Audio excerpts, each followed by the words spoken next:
Man charged for killing Berrin woman in Glengore remanded. The man charged for killing a woman and burying her body in Glengore, St. Catherine, was remanded in the parish court. Orlando Chin, 28, is charged with murder and unlawful burial. Chin was ordered by Senior Parish Court Judge Yvette Wentworth Miller to return to court on December 10. He is charged for the murder of 32-year-old Lisa Gee Babes Gobbery. Allegations are that about 2 p.m. on September 28, the woman and Chin had a dispute over a television remote. Chin reportedly pushed her and she hit her head and fell. She was allegedly killed by Chin, reportedly dug a grave and buried her body. She was subsequently reported missing by her family. On October 7, Chin reportedly went to the police and allegedly confessed to the murder. He was taken into custody, and the following day, he accompanied the police to the location in Glengore where the woman's decomposing body was found and later exhumed. Chin was subsequently charged. Stekiana's murder accused case delayed until January. A January 31 mentioned date has been set for Russian Patterson, the man charged in connection with the October 2022 murder of social media influencer Anika Stekiana 1000. The new date was set when Patterson made an appearance in the St. James Circuit Court on Thursday afternoon. The court was told by the Crown that while an outstanding postmortem is now in hand, a DNA report remains outstanding. As a result, the Crown requested a July 31 date, which was granted by Supreme Court Judge Justice Bertram Morrison. Justice Morrison also extended Patterson's bail. Senator Charles Sinclair sat on behalf of Patterson's lawyer, Dana Barrett, who was absent. The case was last delayed on October 18. All cases set for that date were called up unplanned a day earlier. It was on October 17 that date was set for. Prior to that, the case was delayed due to the outstanding postmortem result of Stekiana and the DNA result on September 23. Once the files are completed, a trial date is expected to be set. Thousands clad body was retrieved from the sea in Reading, St. James on October 21. On November 11, the police has stated that Townsend traveled from Kingston to Montego Bay, where she was picked up by Patterson at approximately 7:30 p.m. on October 20. During the evening, they visited a restaurant in Hanover and a guest house in St. James. At some point during the night, an argument reportedly developed between them. Patterson is accused of strangling Townsend and disposing of her body. Patterson was named as a person of interest on October 22nd. He was picked up at a guest house in Hanover by a police area operational team on November 2nd after missing at least 2 deadlines to turn himself in. Acting DPP gets extension. Acting Director of Public Prosecutions DPP Claudia Thompson has been granted a 6-month extension in the job. The extension was approved by the Public Service Commission and took effect on Tuesday, Thompson confirmed on Thursday. Thompson's substantive position is Senior Deputy DPP. She was appointed to act as a country's top prosecutor on April 22nd this year, after then incumbent Paula Llewellyn stepped away because of ambiguity over a constitutional court ruling. The Consultation Court ruled in April that an amendment to the Constitution that purportedly allowed Llewellyn to elect to remain on the job was null and void and of no legal effect. A ruling by the Court of Appeal clarifying the issue is expected soon. UTEC's administrative and auxiliary staff reported restive. Several administrative and auxiliary workers at the University of Technology UTEC have expressed dissatisfaction with what they say is a new arrangement relating to the payment of retroactive salaries owed to them. The staff are reporting restive following meeting that the institution's management team, during which they reportedly advised that retroactive monies would be paid in November pay cycle. According to the president of UTEC's Administrative Staff Association, Jeanette Grayson, this advisory differs from the promise made by the Finance Ministry to have the monies paid this month.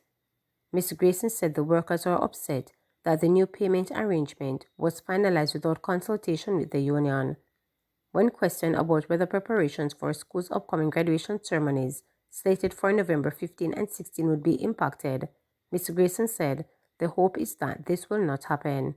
We were promised by the Minister of Finance, Dr. Nigel Clark, at our town hall meeting. He promised that the non-academic staff would have gotten their retroactive payment in October 2024. And subsequent to that, in a meeting held with the academic staff, they were also told that their payments should be expected in October 2024. Indeed, the staff are very dissatisfied. They are very uncomfortable, to say the least, about this new arrangement, and that no consultation was made with the union before the management arrived at this decision. And we are very, very distraught about this new occurrence. We are hoping it will not, because our students have toiled and they have worked very hard, and this is a very centric moment for them and their families, and we would hate for this to spill over into this once in a lifetime experience for many. And so we do not really want for it to come to that. We are still having dialogue with our president and to see how this can be treated with, and whether or not we will be able to get the payment sooner in November than later. And if that can be done, we will be grateful. Health Ministry to engage private entity to coordinate overall maintenance of health facilities. The Health Ministry is looking at engaging a private entity to coordinate overall maintenance of the nation's health facilities. Health Minister Dr. Christopher Tufton made the disclosure at a media briefing. He said in keeping with the build-out of health facilities across the island, government must look seriously at engaging external sources to maintain the plans. I have asked for a draft terms of reference to engage a private entity, wherever that entity is from, that possesses a suite of skill sets, like an engineering, mechanical, plumbing, electrical firm type of thing, that has the experience, where we would contract them to coordinate the overall maintenance of the plant, of a health facility. So they will come and routinely check the leaking pipes, or the pipes, the toilets leaking, the air conditioning units, the elevators, the lights going on and off, the electrical system, as a routine, as opposed to just when things break down. And I'm expecting over the next month or so to get that. I'm going to go to cabinet with it, and we're going to have a conversation, and we'll make the public more aware of it. Fitzhenley accuses PNP of being willing to destroy people's reputation for power.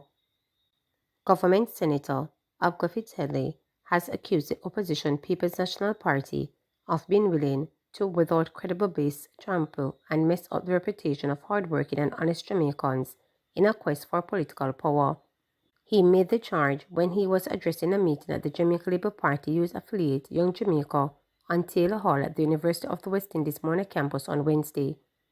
The government senator appeared to push back against criticism made by opposition Senator Peter Bunting of a promotion given by the Jamaica Constabulary Force to former journalist and now Senior Superintendent of Police Dennis Brooks. Bunting addressed a PNP meeting in St. Elizabeth on the weekend and described the promotion as strange. Senator Bunting reasoned that it appears that the best way to get a promotion is to work at a friendly media house, then join the constabulary. Fitz said they hit back at the opposition lawmaker and accused Bunting of hypocrisy. These are guys who appear prepared to, without credible basis, trample and mess up the reputation of hardworking and honest Jamaicans who do well for themselves and are serving in their country in various fields, Fitzhead charged. Fitzhead, who is a former broadcasting journalist at Nationwide News Network and Press Association of Jamaica, 2016 Journalist of the Year, went further. When I was in media, I built a reputation of being fair, so Labour Party people would come to me when they have stories to put out there. I believe them call me breaking news boss then. And because I built a reputation for being fair, some of these same PNP guys who you hear on the air talking about JLP them, some of them, when they went with their stories to the public domain, who come to me and other people at this media entity that they seek to disparage and denigrate it because they know that they can depend on the entity to be professional and to be fair, Fitzheadley stated. So when I hear a man talking about a media house is friendly to a particular political party, but him and him people them, when they want story out, they link the media entity. It is hypocrisy. But again, this is just an indication that the PNP are willing to mash up the reputation of anybody because they are desperate for political power. I say to them, don't draw me out because I will talk the things and expose hypocrisy, Fitz said they added to rousing applause from the gathering. Remember to subscribe, like, share, and click the notification bell for daily updates.